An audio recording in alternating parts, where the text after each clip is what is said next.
성경으로 들어설 때는 마치 정연한 구멍길에서 길도 없는 숲을 헤치며 들어가는 느낌이라고 말한다. 파울알은 전서가 바울 서신 중에서 가장 조직적인 것처럼 후서는 가장 비조직적이다라고 하였다. 신약 성경 가운데 고린도 후서만큼이나 번역자들과 해석자들을 난관에 빠지게 하는 것도 없을 만큼 복잡하고 난감하다. 예, 고린도 후서는 전서보다 이렇게 좀 복잡한 걸 좀 띄고 있다고 이렇게 하고 있죠. 그다음에 2번 읽으시죠. 본서는 사도 바울의 자서전적인 서신이라고 할 수 있다. 이는 바울의 마음을 쏟아놓는 것으로서 흐르는 물결처럼 때로는 잔잔하게 때로는 부딪히는 모든 것을 부서뜨리는 어세로 엮어진 글이다. 본서는 교리의 책이 아니라 실천의 책이다. 전서가 객관적인 데 반해 후서는 주관적이다. 즉 전서가 교회 내 문제에 질서 있게 대답함에 비해 후서는 저자 스스로가 포착한 문제들에 대해 본격적으로 사리를 밝히고 있다. 네. 본서하고 고린도 전서하고 고린도 후서가 조금 이렇게 차이점이 있다는 것을 설명하고 있어요. 그래서 전서에 비해서 후서는 조금 그 사도 바울이 굉장히 공격적인 것도 있고 자신에 대해서 많이 드러내는 게 있어요. 그래서 스스로 이제 이런 사도 바울에 대한 걸 알려면 후서를 많이 읽어보면 빨리 알 것 같아요. 그리고 3번은 하빈 선생님 105페이지 3번 고린도후서. 고린도후서의 주제는 환난입니다. 그런데 이 주제는 감사와 기쁨이 아니라 역설적 인물로 진행된다. 네. 후서를 읽어보면 굉장히 좀 이렇게 전서하고 다르게 뭐 환난이라는 말을 할 정도로 주제가 이런 것도 있지만 또 감사하고 기쁨이라는 그런 것도 많이 나와요. 4번 한번 더 읽어주세요. 본서에는 전서의 부활장 15장과 같은 독특한 신학사전은 없지만 하늘나라에 대한 소망, 새로운 피조물, 화해의 교리 등 중요한 복음사상들이 나온다. 네, 이런 사상들이 나오는 것을 보면 그래서 환난이라는 이런 주제라고 이렇게 말하고 있죠. 5번은 황 선생님. 본서는 마게도니아 교회들의 희생적인 헌금 역사를 통해 헌금의 의미가 무엇이며 또 어떤 자세로 헌금을 해야 하는가를 보여줍니다. 네, 헌금에 대해서 또 말씀하고 있죠. 6번도 읽으세요. 본서에는 바울의 적나라한 인간성이 잘 나타난다. 그의 심정 깊이에서 우러나오는 고백과 극의 감정, 즉 자랑과 약간, 감사와 노연, 인격과 부드러움이 교차적으로 나타나 인간 바울의 풍부한 감정을 잘 보여준다. 그러나 여기는 빈덕스러운 고린도 교인들을 향한 바울의 위대한 목자의 사랑이 잘 나타난다. 네, 고린도 교회가 고린도라는 지역이 어떤 지역이라고 처음에 말씀드렸죠. 거기는 정말 그 문화도 많이 발달됐지만 굉장히 좀 지역적으로 그 업앤다운이 많아요. 그래서 이런 엄청나게 좀 뭐랄까 바울의 적나라한 인간성이 나타날 정도로 막 공격했다가 또 뭐 자랑했다가 감사했다가 노용했다가 하여튼 엄청난 그런 거를 많이 볼 수가 있어요. 후서에서. 그래서 한번 고린도 후서를 시간 있을 때 한번 읽어보세요. 그러면 바울에 대해서 엄청 바울이 그 위대한 목자의 사랑이 뭐 잘 나타나 있다고 그러는데 그런 걸 볼 수가 있었죠. 그러면 고린도 전후서는 이렇게 해서 끝내고 갈라디아서를 한번 들어가겠어요. 갈라디아 배경 해설을 한번 하비쌤 읽으실래요? 갈라디아서는 바울이 제3차 전도 여행을 하는 중에 57년경에 에베소서에서 기록하였다. 바울은 갈라디아 여러 교회들에게 이 편지를 보냈다. 그런데 갈라디아는 넓은 지방이다. 상당히 넓은 지방이어서 바울이 1차 전도를 할 때 남부의 안디옥, 이고니온, 루스드라, 더베 등을 여행하였다. 그래서 이 지역의 모든 편지로 추정된다. 네. 2차 여행, 3차 여행 때 여기서 소감을 하고 있고 이런 배경을 가지고 내용과 주요 사상을 한번 보겠어요. 편지는 가장 토론적이다. 이거는 그리스도의 부패에 대항해서 기록하였다. 바울은 갈라디아 여러 교회들에게 이 편지를 보냈다. 바울이 제3차 전도 여행 중 에베소에 머물러 있으면서 마침 어떤 교사가 갈라디아 지방에 와서 많은 사람이 구원을 얻을 얻으려면 모세의 율법을 지켜야 한다고 가르침으로 해서 믿음으로 이루어진다는 근본 진리가 가르쳐지게 되었다. 바울은 이러한 교훈이 갈라디아 교회에 침투하였고 그리고 저들의 자유를 멀리하게 한다는 소식을 듣고 이 편지를 썼다. 네, 바울이 이 편지를 쓰게 갈라디아서를 쓰게 된 동기가 이거예요. 자꾸 이제 뭐랄까 원래의 그런 우리 기독교인 그런 거에서 벗어나는 그런 걸 하고 있는 거예요. 믿음으로 이루어진다 이거를 가려지게 되는 거예요. 그 지역이 좀 뭐랄까 이렇게 그런 사상, 이단 사상이 들어오기 시작한 그때를 바울이 이제 편지로 또 그런 거를 알려주고 있죠. 그 다음에요. 바울은 대단히 노한 어조로 이 편지를 기록하였기 때문에 이 책에는 사랑이라는 말을 쓰지 않았다. 바울은 우리나 혹 하늘로부터 온 천사라도 우리가 너희에게 전한 복음 외에 다른 복음을 전하는 저주를 받을지어다라고 말함으로써 그들의 잘못을 비난하였다. 갈라디아서와 로마서는 서로 긴밀한 관계를 가지고 있다. 갈라디아서는 짧은 서신이긴 하지만 마치 종교개혁자 루터와 같이 유대교를 박차고 일어나는 독립선언이라고 하면 로마서는 칼빈과 같이 기독교 근본 교리를 조리 있게 해설한 조직 신학이라고 하겠다. 갈라디아서는 로마서와 같이 복음으로 말미암아 이뤘다 하심을 있는 교리를 논의하였다. 네, 갈라디아서가 처음 그 이단 사상이 들어오기 시작할 때 바울이 그렇게 편지를 쓴 거잖아요.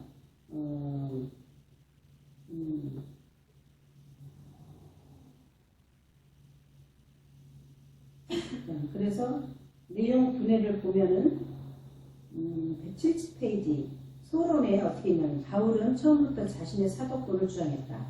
바울은 자기의 사도권이 인간적인 기원에 있지 않고 신적인 기원을 갖는 것을 제일 먼저 밝힌 거예요. 바울의 그런 사상이 사람들이 이제 뒤에 가보면 굉장히 그 뭐랄까 조금 바울을 비난하는 그 지역을 볼 수 있어요. 그래서 바울이 주장하는 것은 사도권을 주장하고 또 자기가 이제 신적인 기원을 갖는 것에 대해서 제일 먼저 밝히는 수밖에 없는 그런 입장이 되는 거죠. 그는 다메섹 도상에서 주님의 음성을 직접 들었으며 주님의 명령에 따라 아나니아의 안수를 받았다. 이와 같이 바울의 사명은 주님으로부터 직접 주어진 것이다.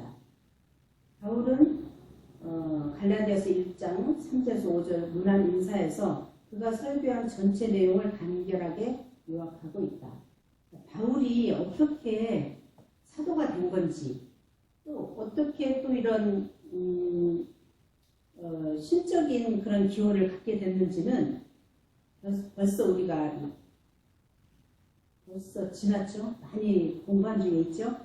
다메섹 도상에서 그게 이제 뭐랄까 스데반 집사를 아시다시피 스데반 집사를 믿는 스데반 집사가 그 당시 집사는 엄청난 믿음이 있는 사람이잖아요.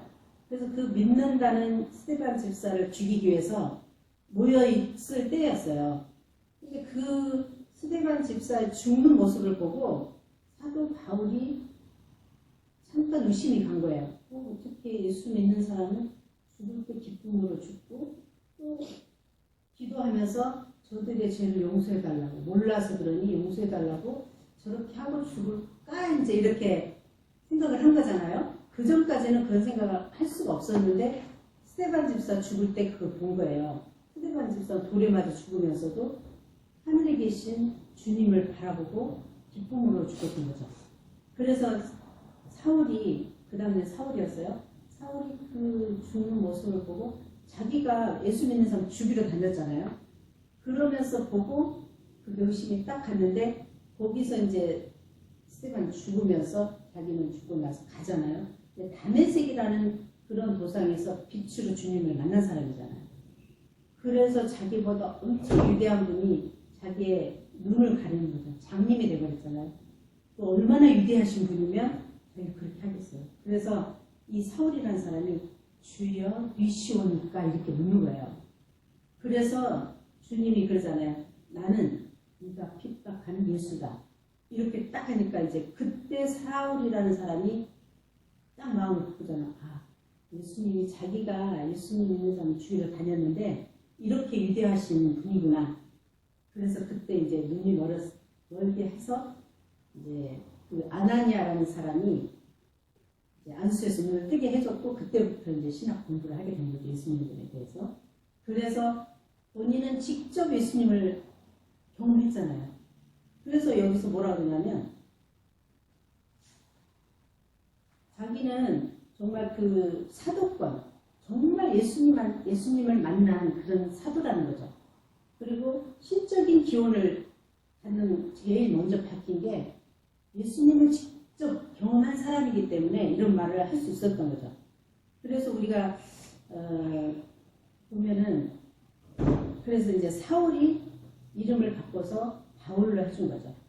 근데 사울은 예수님 믿는 사람 죽이러 다녔기 때문에 모든 믿는 사람들이 다 반대해요. 아, 저 사람이 또 우리 믿는 사람을 또 죽이러 다니는구나. 우리 또 잡아서 죽이겠지. 이래서 다 피하고 그래서 이름도 바꿔줬고 그랬는데 이제 이 사울이 바울이 되어서 예수님을 증거하러 다니니 얼마나 힘들었겠어요.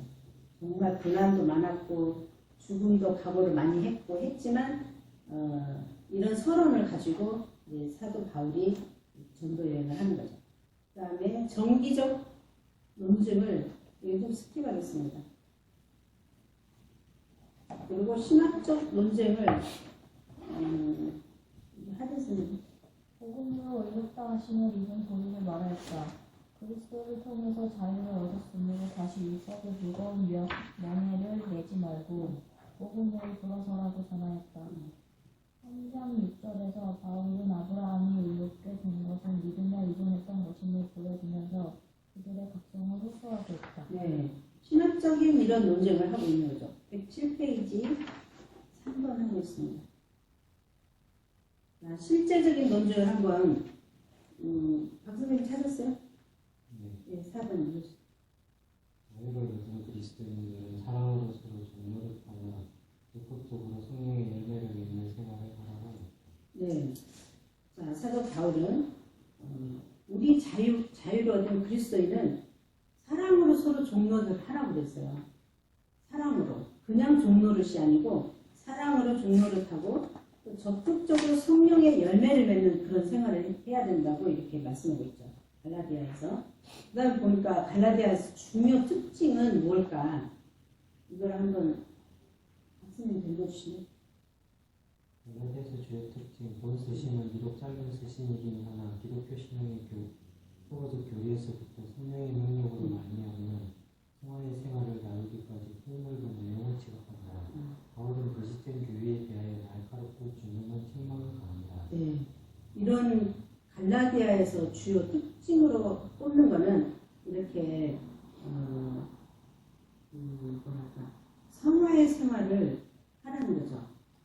그래서 거짓된 교리에 대해서 날카롭게 아주 준엄하게 책망을 하고 있어요. 거짓된 교리는 우리가 받아들이면 안 되잖아요. 사도 바울이 이건 철저한 것 같아요. 이렇게 날카롭게 아주 처리를 하는 걸 보고 있어요. 그 다음에 2번 하선생님. 또한 이 서신에는 자신의 자서 정독 특징을 살리며 또한 기독교 신앙의 핵심적 내용이 되는 율법과 복음과의 의미를 명쾌히 규명해 준다. 네, 이런 신앙적인 것, 율법하고 복음 이런 거를 규명해 주는 이런 거를 하고 있고 3번. 하나님의 은혜와 구원에 관한 교리와 더불어 신앙의 실천적인 대에서도 올바른 기독교 윤례를 소개한다. 문서는 루터가 자신의 아내의 이름을 들먹이면서 나는 이 책과 결혼했다고 할 정도로 이것에 나타난 사상을 매우 중시하였다. 인간은 하나님의 은혜를 통하여 율법의 명예에서 벗어나 진정한 자유를 누릴 수 있게 되어 율법주의의 형상을 띈 상태에서는 참 자유가 없음을 설파하고 있다. 네, 자, 하나님의 은혜와 구원에 관해서 이런 교훈들, 또 우리가 율법에 대해서 너무 매여 있는 게 아니라 또 그것을 통해서 진정한 자유를 누릴 수 있는 이런 것을 또 말씀하고 있죠. 그다음에 이제 갈라디아서는 아주 짧은 거예요. 그래서 아주 짧게 지나가고 에베소서를 한번 들어가겠습니다. 에베소서는 어떤 것인가? 황 선생님 읽으시면 될까요? 에베소는 당시 소아시아의 수도로 그리스도교 역사상 3대 중요 도시, 예루살렘 예루살렘, 안디옥, 에베소의 하나이다. 여기에는 유명한 코린티아나 신전이 있었다. 바울이 제2차 전도 여행을 할 때 에베소 교회를 살렸다 했다. 처음 바울의 설교를 듣고 믿기 시작한 사람들이 자기들이 가지고 있던 많은 마술에 관한 서적을 복사하고 있다. 신자가 많이 생김에 따라서 음방하는 사람들의 수입에 큰 영향을 주게 되었다. 그래서 자기들의 영업에 손실을 끼치는데 공격한 음방하는 사람들은 바울에 대항하여 소동을 일으켰다. 에베소에는 다른 서신들과 달리 개인에 대한 문안이나 언급이 조금도 없고 어떤 특정 지방으로 보내는 기능도 없다. 고대의 유력한 사본들에는 에베소 사람들에게 라는 말이 여러 교회에 공동으로 보낸 편지였던 것으로 보이고 따라서 개인적 문안은 없다는 것이다. 에베소라는 데는 참 굉장히 소아시아의 수도로 있어요. 그래서 예루살렘, 안디옥, 에베소의 그 중에 하나인데 아주 유명한 디아나라는 신전이 있었어요. 그래서 굉장히 바울이 좀 전도하기가 좀 힘들었지만 이런 미신 그리고 또 마술을 하는 그런 그러니까 신전이 있고 뭐 이런 게 있기 때문에 마술하는 사람들 또 뭐 미신하는 게 굉장히 좀 심했어요. 그랬는데 음방하는 사람들이 그런 거예요. 뭐랄까 마술하는 사람들. 그래서 뭐 어린 애들을 시켜서 뒤에서 뭐 목소리를 내게 하고 뭐 이렇게 해서 뭘 아는 척하면서 거짓 마술사 같은 이런 사람들. 그래서 이런 사람들이 이제 바울이 전도하러 다니니까 얼마나 싫겠어요. 그래서 이 사람들을 전도하기 위해서 바울은 엄청난 그런 고난을 당하죠. 바울에 대항하여 소동을 일으킬 정도로 이 사람들이 그런 지역이었어요. 그래서 어떤 특정 지역으로 보내는 기분도 없었어요, 여기는. 근데 이 에베소 사람들에게는 하여튼 뭐랄까 그런 미신이 많기 때문에 전도하기가 굉장히 쉬울 수도 있지만 굉장히 어려워요. 소동도 일으키고 막 공격도 하고 바울을 굉장히 그렇게 했지만 바울은 끄떡도 안 하고 참 열심히 전도하는 사람이죠. 그 다음 내용과 주요 사상을 한번 볼까요? 박 선생님 읽어주실래요? 에베소서를 통하여 교회관을 하는 주제가 전체 흐르고 있다. 이 서신은 그리스도교 신앙의 초신자에게 보내는 것이 아니라 어느 정도 영적 경험을 가지고 있어서 신앙적으로 성숙하면서 보다 풍부한 지식과 생명을 얻으려는 신자에게 보내는 것이다. 일정한 주제들이 계속적으로 되풀이하고 있다. 하나님의 최고의 목적이 온이 거룩한 계획을 잘 나타내고 있고 그냥 전반부에 충만이 있다. 하반부에서는 신자의 행위가 행함이라는 말로 강조되었다. 그리스도인의 활동 의미는 지리적인 이치보다는 영적인 것으로 하늘에 하는 안에 교회 생활의 운동력을 성령이 이기시며 그를 묻히시고 하나님께 나아가게 하시시며 그리고 마음을 위한 몸이 제작하시다. 이 에베소의 중요한 주요 사상이 있고 아까 보면은 그 에베소 교회에 바울이 교회를 세웠을 때 이런 신전이나 이런 마술 같은 거를 다 불살랐어요. 그 바울의 그 뭐랄까 전도 파워가 굉장한 거죠. 그래서 신전을 모시고 있는 뭐 이런 우상들 이런 걸 불살라 버릴 정도로 바울이 그만한 파워를 가지고 전도를 했던 거죠. 우리도 전도할 때 이렇게 바울처럼 담대하게 해야 돼요. 믿어도 되고 안 믿어도 되고 이거는 절대 안 되고 굉장히 강하게 하면 만약에 지금도 미신 섬기고 뭐 불쌍하고 하는 사람 많아요. 그런 집에 가서 우리가 전도를 어떻게 해요? 할 수 있겠어요? 힘들죠. 그런데 주님이 나와 함께 하신다면 굉장히 파워 있게 할 수 있어요. 그렇게 안 하면 그런 미신을 쫓아낼 수가 없어요. 그리고 또 귀신 들린 사람들 쫓아내는 그 목사님들을 보면 굉장한 파워가 있어요. 왜냐하면 그 믿음을 하기 때문에 우리도 할 수 있어요. 믿음을 하면. 근데 못한다고 생각하면 안 되지만 정말 그 불쌍. 하나님이 저 사람을 하나님 믿는 사람으로 하겠다. 굉장한 파워를 하면 불쌍도 다 불사르는 거예요. 그래서 이 바울이 엄청난 그 정말 예수님을 만난 그런 사람이기 때문에도 그렇지만 그런 파워가 있었어요. 또 지식도 많았고. 그래서 이 바울이 전도한 거를 우리는 참 본받아야 될 점이 굉장히 많죠. 그래서 이 에베소 교회에서 이렇게 교회를 세우고 불상을 다 불살라서 없애고 이렇게 할 정도로 이런 파워를 가지고 했는데 이런 주요 사상은 뭐랄까 그리스도의 신앙, 예수님의 신앙, 이 신앙을 갖지 않으면 이걸 할 수 없는 거죠. 그리고 또 신앙적으로 성숙하면서도 보다 풍부한 지식과 생명을 얻으려는 신자들에게 보내는 이런 편지들. 바울이 이렇게 하는 거 보면 굉장한 파워 있는 말도 하지만 편지로도 굉장한 파워를 가지고 교회를 세우고 교회를 치료하고 이런 걸 했던 걸 보죠. 그 다음에 보면 내용을 한번 분해를 해보면 110페이지 1번에 보면 바울이 인사를 하는 게 뭐라고 인사하냐면 바울은 그리스도의 부활하심과 승천하심으로 나타내신 하나님의 은혜와 능력을 찬양하였다. 이게 이제 인사할 때 모든 주제가 여기에 들어있어요. 바울은 이런 인사를 다른 서신서에서 볼 수 없는 이런 인사를 하고 있죠. 하나님의 은혜와 능력을 찬양하는 이런 인사를 하고 있어요. 그래서 교회의 조직을 보면 교회는 그 기쁘신 뜻대로 우리를 예정하사 자기의 아들이 되게 하신 아버지로 말미암아 된 것이며 또 아들 되시는 예수 그리스도께서 그리스도 안에서 기업이 되었으며 인치심을 받아 성령을 통하여 된 것이다. 교회의 조직을 이렇게 사도 바울이 이렇게 말씀하고 있죠. 그 다음에 3번에 보면 3번으로 하빈 선생님 보실래요? 교회의 의식이 뭔가? 교회의 의식은 그의 부르심의 소망과 성도 안에서 그 기업과 그의 힘의 강력과 그리고 그리스도의 역사하심에 대한 기도에 있는 것입니다. 네, 교회 의식은 이렇게 있다는 거고 4번 교회의 창조는 황 선생님 보겠습니다. 현실상 진노의 자녀이어서 영적으로 죽었던 자리에 있었던 것이 신자들이다. 그러나 은혜를 인하여 믿음으로 말미암아 구원을 받았으며 그것은 하나님의 선물이다. 그것은 그리스도 안에서 선한 일을 위하여 지으심을 받은 것이다. 네, 교회는 이렇게 해서 창조가 됐다는 것을 말씀하고 있죠.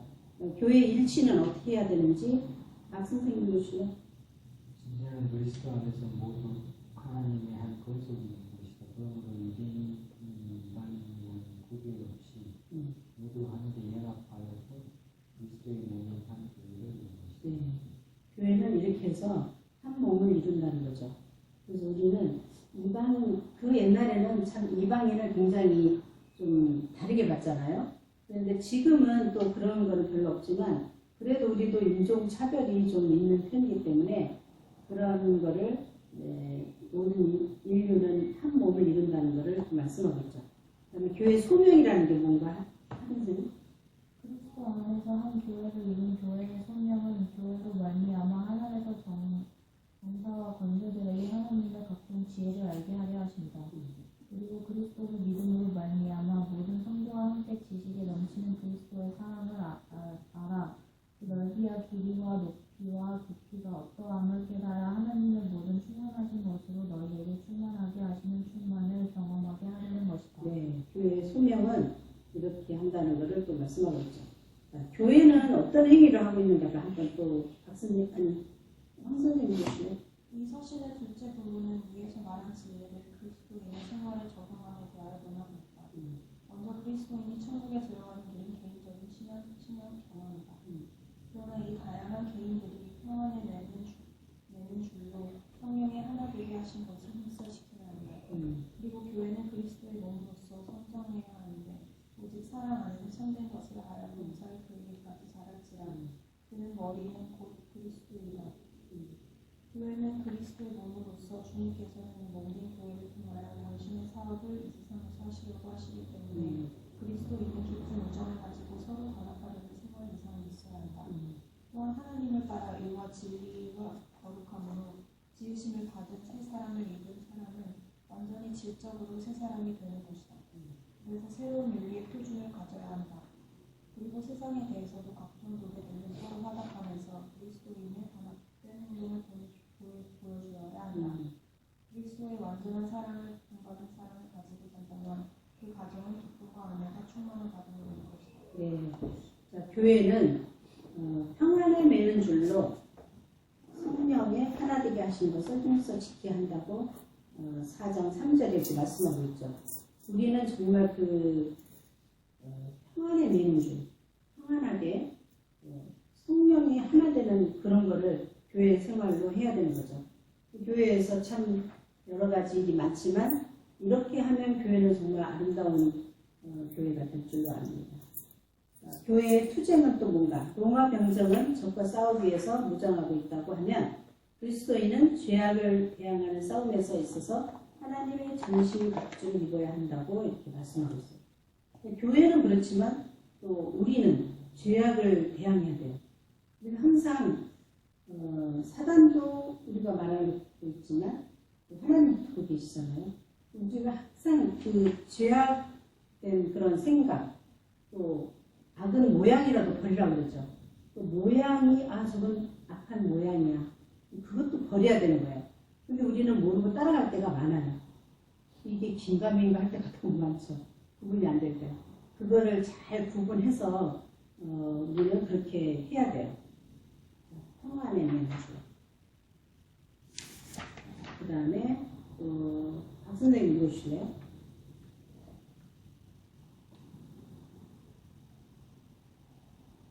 4번 에베소서 주요 특징을 한번 읽어주세요. 에베소서의 주요 특징으로는 교회의 기원을 가리키고 있으며 또한 교회가 어떤 곳임을 말한다. 교회는 모든 인류의 소망의 기초가 되는 것으로 하나님께 모든 찬송을 돌려야 할 것이며 우리들에게는 사회적 공유와 교회의 통일과 성장을 이루도록 이루시는 하나님의 뜻이 담겨져 있는 것이다. 에베소서의 주제는 그리스도 안에서의 연합이다. 민족과 인종의 구분과 신분의 차별이 없으며 교리와 조직 어디에서나 그리스도 안에서란 말이 많이 사용되었다. 교회를 세움과 용서, 애정, 가정관계 모두가 그리스도 안에서 되어질 일이다. 이곳에는 믿음과는 정반대로 은혜란 말이 많이 사용되었다. 그리스도를 통해서란 말이 많이 나온다. 그것은 예수 안에서의 공식적인 주장으로 교리하는 말씀을 위해서가 아니라 계시로 온 것임을 말한다. 에베소서 1장 10절에서는 하늘에 있는 것들이나 땅에 있는 것들이 다 그리스도 안에서 통일되게 하려 함이란 말로 결정을 이룬다. 하나님의 크신 의도가 예수 그리스도를 통하여 나타난다. 네. 에베소의 주요 특징은 그렇다는 거죠. 그래서 하나 되는 것. 교회를 세움과 용서, 애정, 가정관계 모두가 그리스도 안에서 되어진 일이라는 것을 말씀하고 있어요. 근데 에베소서는 참 참 많이 읽어볼수록 좋은 것 같아요. 다른 것도 다 그렇지만. 그래서 뭘 하냐면 그리스도를 통해서라는 말이 많이 나와요. 그리스도를 통해서, 그리스도 안에서 이런 거 이렇게 많이 예수님에 대해서 많이 나오는 주요 특징을 갖고 있습니다. 그래서 에베소서는 이렇게 해서 짤막하게 끝나고 빌립보서를 한복하게 했어요. 빌립보서는 또 어떤 배경을 가지고 하고 있는지 하빈쌤이. 바울이 제2차 전도 여행 때 드로아에서 환상을 본 뒤에 마게도냐로 건너가서 그 지방 수도인 빌립보에 들렀었다. 빌립보는 로마의 식민지로서 이 지방은 정치의 중심지였으나 유대인의 희당은 없었다. 빌립보는 구라파 기독교의 출생지로서 구라파에서 제일 먼저 교회가 세워진 곳이 이곳이다. 최초의 신자는 자주정사 루디아였으며 바울과 실라가 귀신 들린 여종을 고쳐준 탓으로 옥에 갇히게 되었는데 이 사건으로 인하여 옥사장과 그의 집의 식구가 회개하여 마침내 빌립보의 교회가 설립되었다. 네, 그 유명한 그 자주장사 루디아라는 사람이 개종을 해가지고 이렇게 바울을 굉장히 많이 섬겼어요. 물질적으로 하여튼 여러 가지로 섬겨서 바울이 빌립보에서 이렇게 전도할 수가 있었던 거죠. 그리고 또 귀신 들린 사람들 이런 사람 고쳐줬기 때문에 그 동네에서 굉장히 핍박을 많이 받고 감옥까지 가게 됐어요. 좋은 일 했지만 참 이 전도하기가 쉽지가 않은 빌립보 동네였죠. 그래서 이제 그 또 감옥에 갇혔는데 그 감옥을 지키는 옥사장이 이 사람들은 전도가 된 거예요. 어떻게 전도됐는지 다음에 나오죠. 그 다음에 읽어주실래요? 빌립보 교회 교인들이 바울을 대하는 사람이 두터워 바울이 데살로니가 교회를 갔을 때에도 한두 번 좋은 일이 있었고 지금 바울이 로마 감옥에 있을 때에는 에바브로디도 편에 돈을 보내고 그리고 그로 하여금 바울을 시중되게 했다. 그 에바브로디도가 중병에 걸려 거의 죽게 되었다가 회복되어 빌립보에 돌아가기를 원했으므로 그 기회에 편지를 썼다. 로마에서 61년 2년경 쓰였다. 참 이런 우리가 헌금하는 게 이렇게 어려운 교회들을 많이 섬길 수 있는 그런 거를 또 볼 수가 있죠. 그 다음에 주요 사상은 또 어떤 건지 한번 사상 이거 스킵하겠어요. 그 다음에 115페이지 개인적 친구에 대한 감사가 뭔지 한번 황 선생님 보세요. 바울은 빌립보 교인들이 복음을 듣고 있던 첫날부터 이제까지 복음에서 교제하는 은혜에 감사하였으며 신앙의 착한 일을 시작하는 것이 그리스도니 죽는 것도 유익하다라고 하였다. 저들도 그리스도 복음에 합당하게 생활하라고 권면하며 그리스도의 마음을 본받아 서로 단합하고 그리고 그리스도의 마음을 품으라고 격려한다. 네. 개인적으로 이렇게 뭐랄까 빌립보 교회에다가 교인들한테는 뭐랄까 이 편지로 그 바울이 이렇게 할 때 복음에서 교제함을 인하여 감사했어요. 우리가 늘 복음에서 교제하는 거 얼마나 감사해요. 주님 안에서 교제하는 거. 그래서 뭐라 하느냐 그리스도는 죽는 것도 유익하다고 이렇게 또 말씀하고 있죠. 신앙의 착한 일을 시작하는 것이 그리스도니 죽는 것도 유익하다. 이 정도로 사도 바울은 강하게 나가는 거예요. 죽는 것도 두렵지 않은 그런 거. 그리스도 복음에 합당하게 생활하라고 격려하고 그리스도의 마음을 본받아 서로 단합하라고 또 그리스도의 마음을 품으라고 또 이렇게 격려하고 있어요. 그래서 굉장한 이런 복음을 전파하기 때문에 또 하나님의 역사를 그렇게 많이 하시고 또 전도가 되는 것 같아요. 자, 동지들과의 개인적인 관계는 또 어떻게 하는지 박수님 한번 읽어주세요. 바울은 자기의 뜻을 같이 해서 빌립보 교인들의 진실이 생각해 줄 수 있는 디모데를 저들에게 보내고 싶지 않습니다. 저는 에바브로디도가 병들었다는 소식을 듣고 안심하는 저들과 그리로 돌아가기를 바라고 있는 바울 자신의 불편한 이력으로 빌립보로 네, 빌립보 교회를 세워놓고 굉장히 또 이렇게 생각하는 그런 그 동지애가 있다는 거죠. 그래서 디모데를 보내려고 하고 있어요.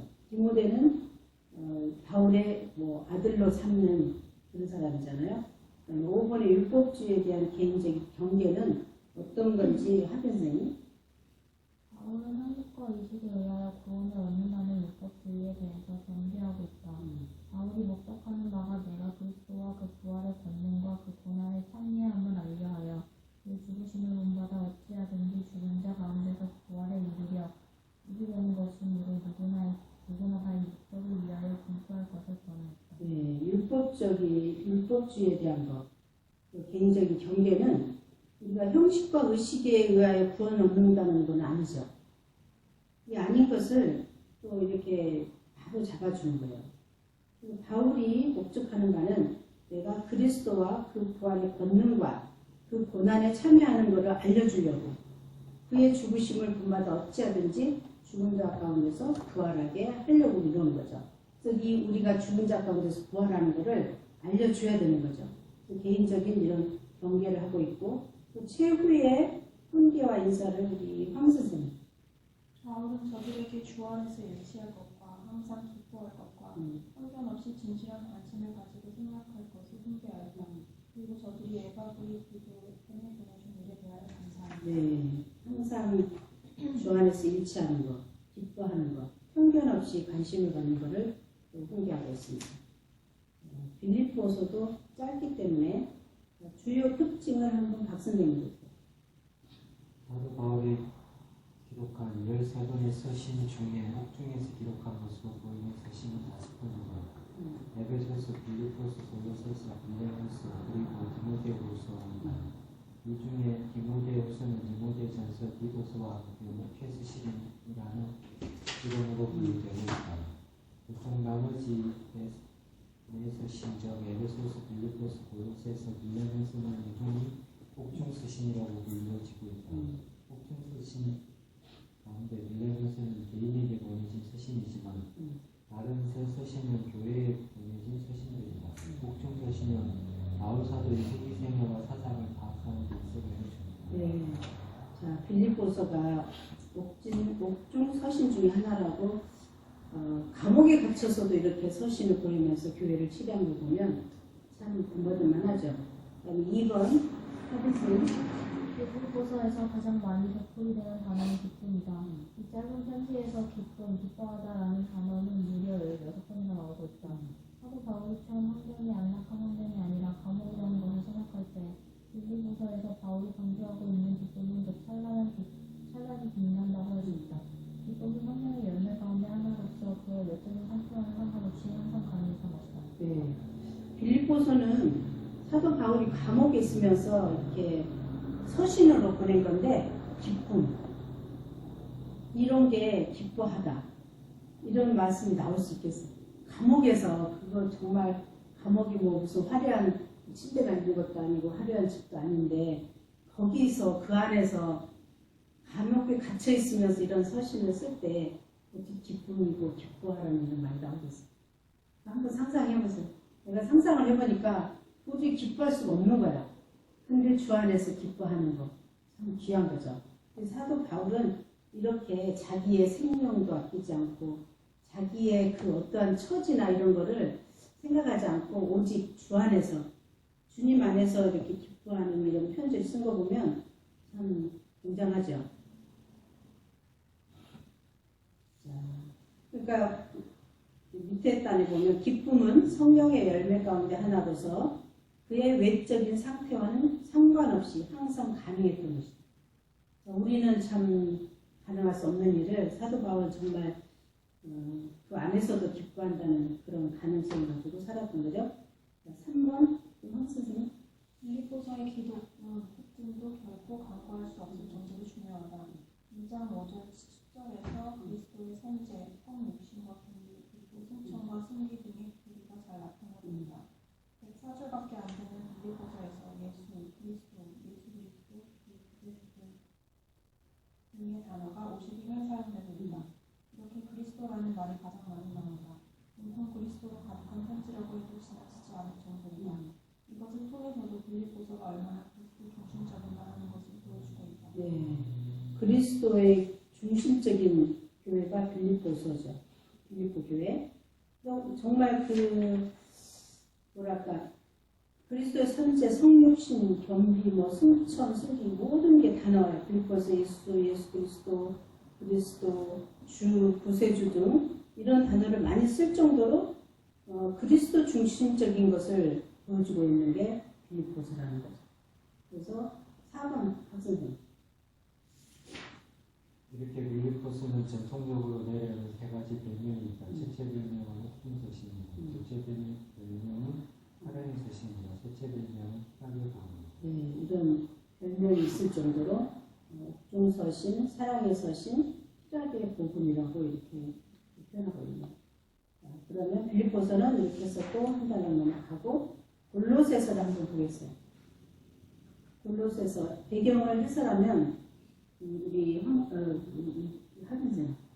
골로새라는 도시는 에베소서에서 내륙쪽으로 약 100마일 떨어진 곳이며 라오디게아와 히에라볼리에 가까우며 함께 초대 기독교 교회의 중심이었다. 골로새 교회는 바울이 직접 전도해서 세운 것이 아니었다. 바울이 3차 전도 여행 중 에베소에서 전도할 때에 믿게 된다는 것으로 보이는 이도 출신이며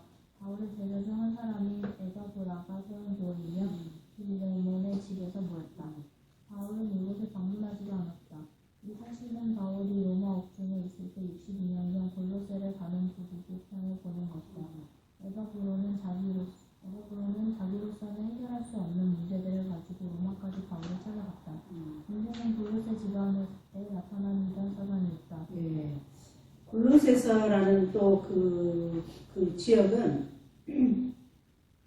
이렇게 또 기독교 교회 중심지였는데도 바울은 가보지도 않았어요. 전도하지도 않았고 교회를 세우지 않았고 그랬는데 이 에바브라라는 사람이 교회를 세웠지만 뭐랄까 이게 그 사람이 다 할 수 없는 그런 문제들이 있었어요.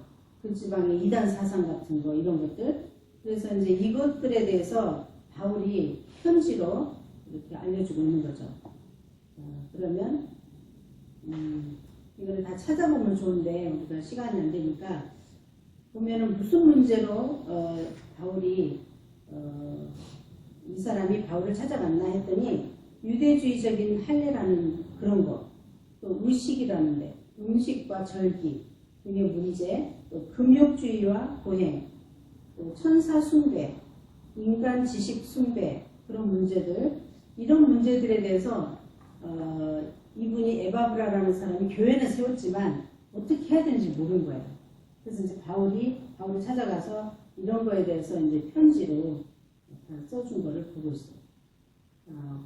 뭘 한번 우리가 찾아보냐면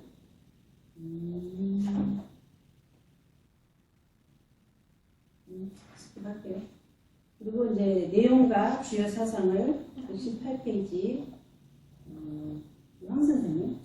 골로새서에서 눈이 뜨이는 것은 바울의 기독론을 설명한 1장 14절 22절의 말씀이다.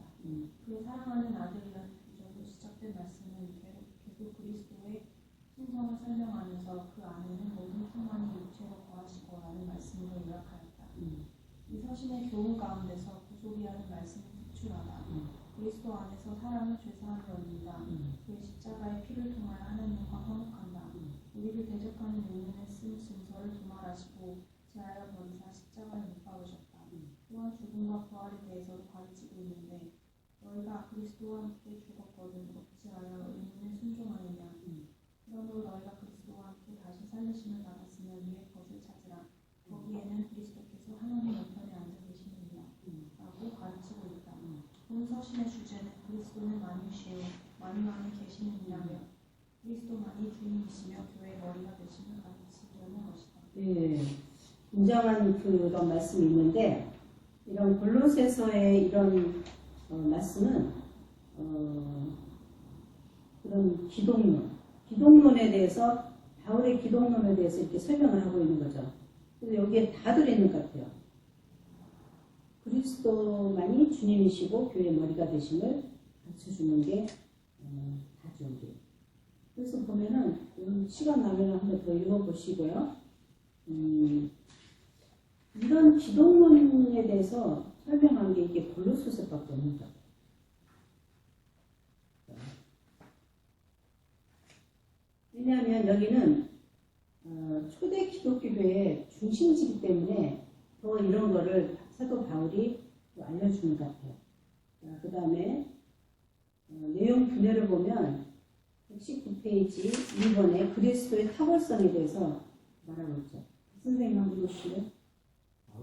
골로새 교인들의 믿음, 사랑, 소망에 대해 강조했다. 그리스도의 아버지와 형제는 보이지 않는 하나님의 보이시는 표현이시며 누구와의 관계는 그리스도는 우주인의 모든 물건의 창조이시며 또한 교회와의 관계는 그리스도는 교회의 머리시며 만물의 화해자이시다.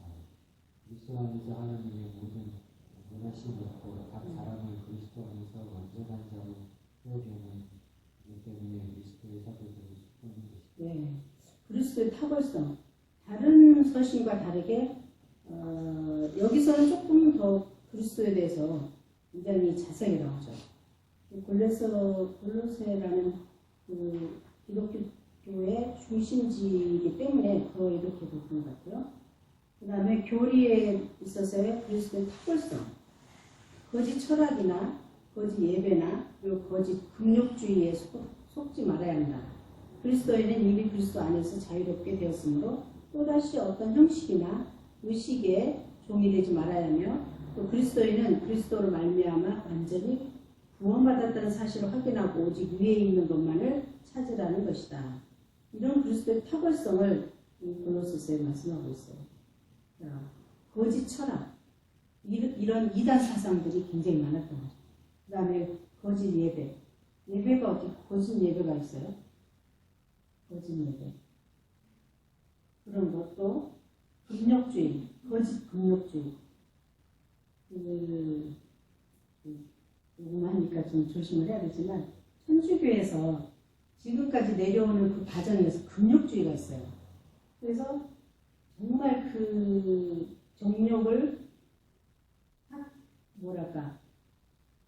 그런 정욕을 위해서 자기가 계단을 그냥 맨 무릎으로 엄청난 계단을 올라가는 피를 흘리고 막 이러면서 그거를 억제하는 거예요.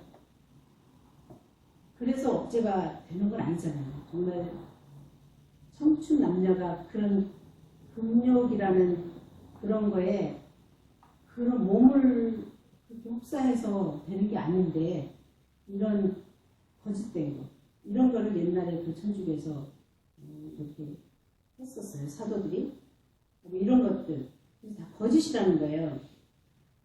그런 거에 속지 말라는 거죠. 근데 우리는 앞에서 본 것처럼 하나님 안에서 자유롭게 되었어요. 그래서 자유함을 얻어야 되는데 그리스도 안에서 이런 거를 거짓을 하고 있다는 거죠. 그리스도인은 그리스도로 말미암아 완전히 구원받았다는 사실을 확인하고 오직 위에 있는 것만을 찾으라는 것을 또 그리스도의 탁월성으로 말씀하고 있어요. 4번에 보면 윤리에 있어서의 그리스도의 탁월성을 박사님 한번 읽어보실래요? 깨달음이 된 그리스도인은 먼저 소극적으로는 내 생활을 지배하는 죄와 습관을 벗어버리고 적극적으로는 그리스도인과의 특징과 사랑과 안전함으로 세워서 이루어야 한다. 일반적으로는 일상생활에 있어서 감사와 기도를 하고 의인에 대하여는 모든 기회를 전도에 이루는 네. 그리스도의 탁월성, 윤리에 있어서 이런 걸 보면 정말 우리는 옛 생활을 잘 못 버리는 때가 있어요. 죄에 대한 습관 이런 것들을 버리라는 거죠. 우리가 믿기 전에 했던 그런 우리의 생활들 또 습관들 이런 것들을 버려야 되는 거예요. 그래서 적극적인 그리스도의다운 덕행과 사랑과 완전함으로 세워서 입어야 한다고 이렇게 말씀하고 있죠.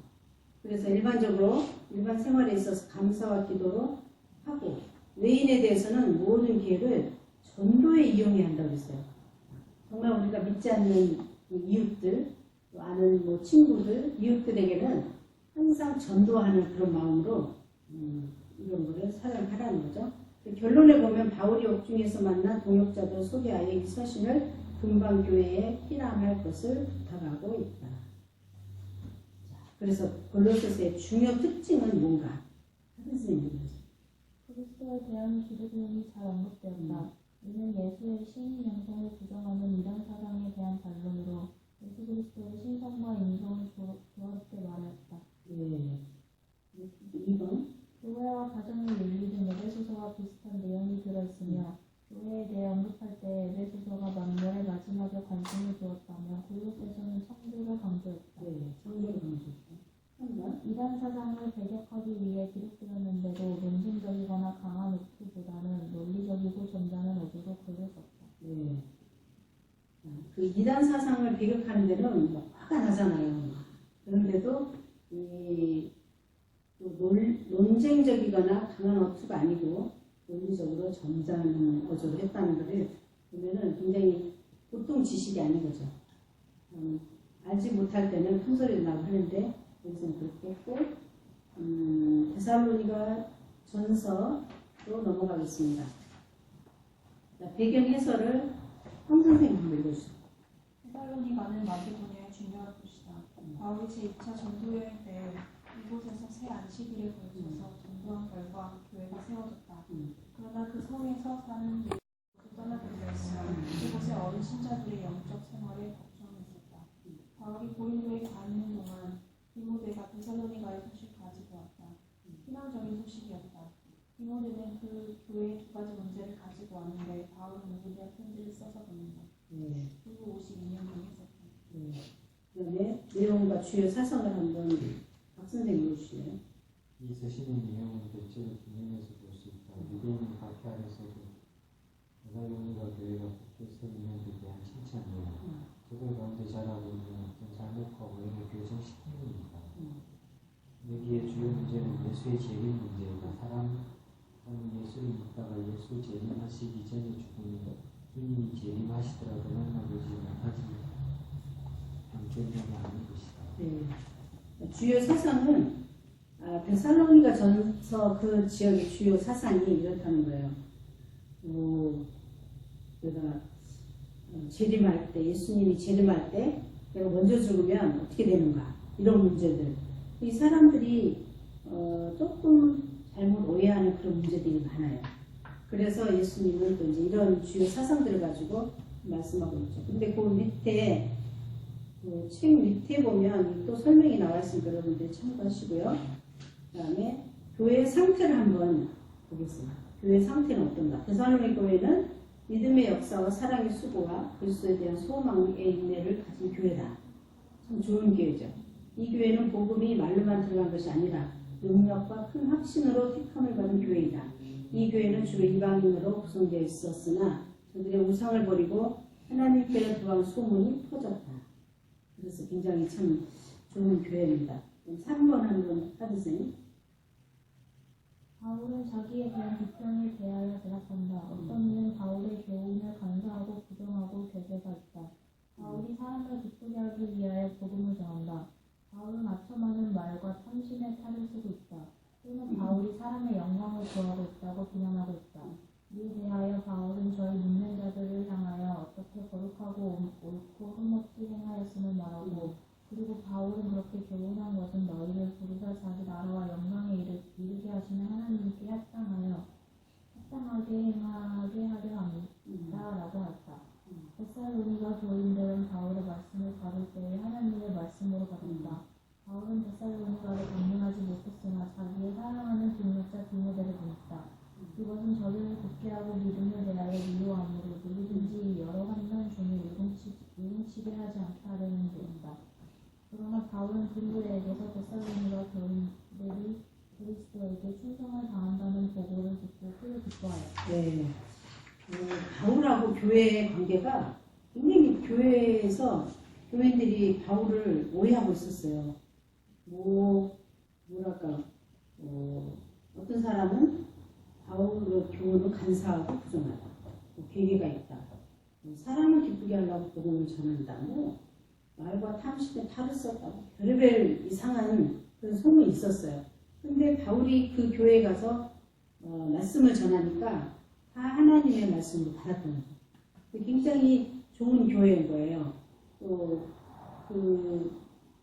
데살로니가 교회 그 교인들은 굉장히 마음이 굉장히 좋은 교인들이었던 거죠. 그래서 바울의 말을 참 잘 듣고 이렇게 해서 많이 기뻐했다는 거죠. 교회 문제들이 또 뭔가를 한번 보겠어요. 한 선생님. 바울은 그리스도인의 실제적 생활에 대하여 논의한다.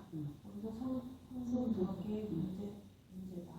성생활의 순결을 지켜야 한다. 그것은 하나님이 오늘을 부르시는 부정하게 하심이 아니라 거룩하게 하십니다. 다음은 사회적 행위의 문제다. 서로 사랑할 것을 권하며 그리고 날마다 하느님의 선의를 다하라고 바울은 권하고 있다. 그 다음으로는 죽은 자의 부활 문제이다. 그들 가운데 이미 죽은 사람은 예수의 재림의 기쁨을 누리지 못할 것이 아니냐 하는 사람이 있었다.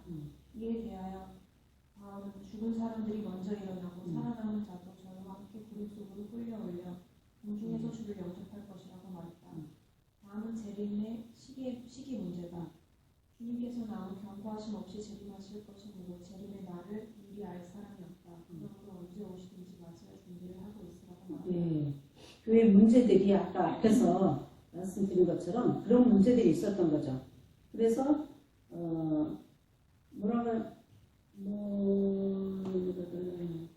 여기서 보면은 4장 13절에서 18절에 우리 읽어보면 좋은데, 여기서 보면 죽은 자들이 자기가 그런 거죠. 성도들이 내가 먼저 죽고 예수님이 나중에 오시면 어떡하냐. 왜냐하면 우리가 예수님 재림하시기 전에 살아있으면 같이 부활하면 되는데 어떻게 하냐. 그러니까 이제 말씀에 그렇죠.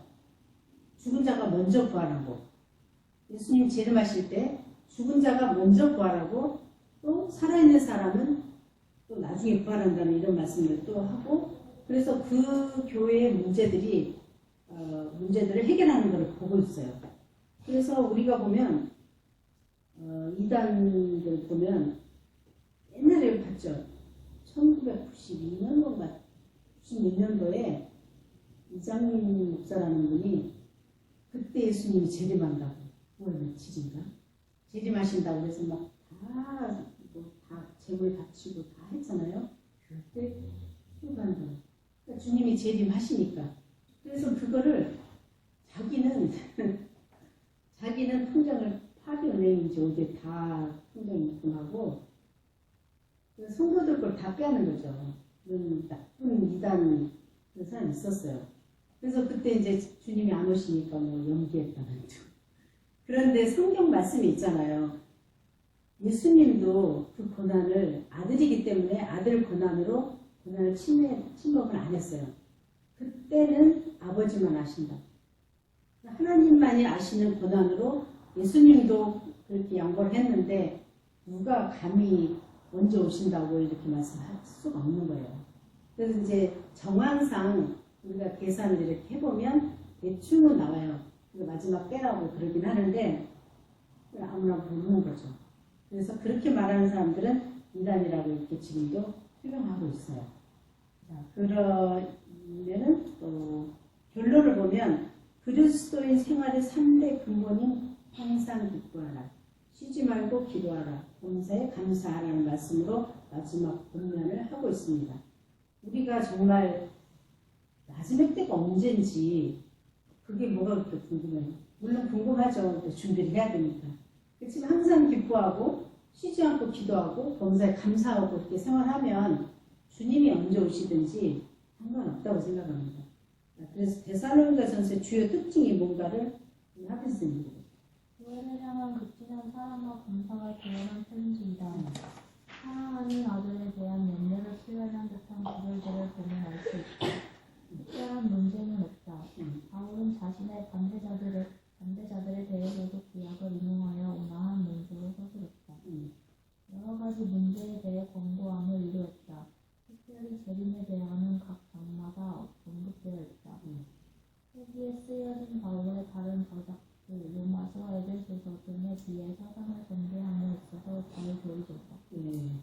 이렇게 특징들이 있죠. 그 다음에 데살로니가 후서를 넘어가겠어요.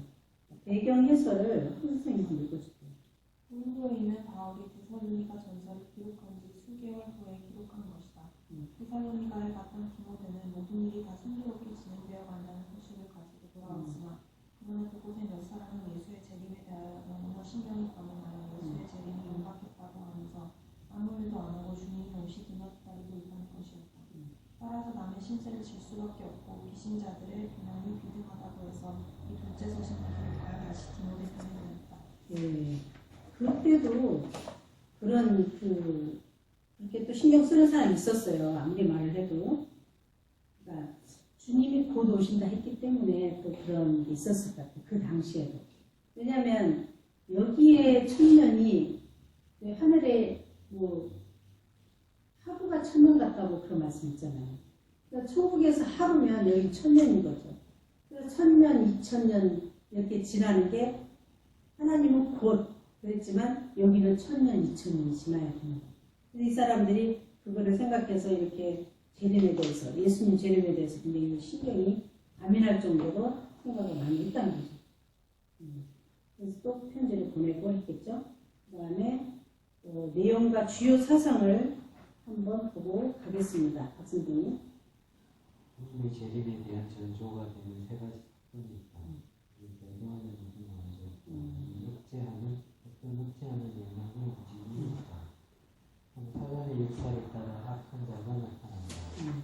여기에서 불법의 비밀과 그리고 그리스도의 비밀이 세상에서 빈발하여 결국은 필연적으로 충돌하여 그리스도가 승리할 것이다. 이 승리가 그리스도의 재림이 되어 즉 그리스도를 멸하며 그리고 성도들에게 상을 주실 것이다.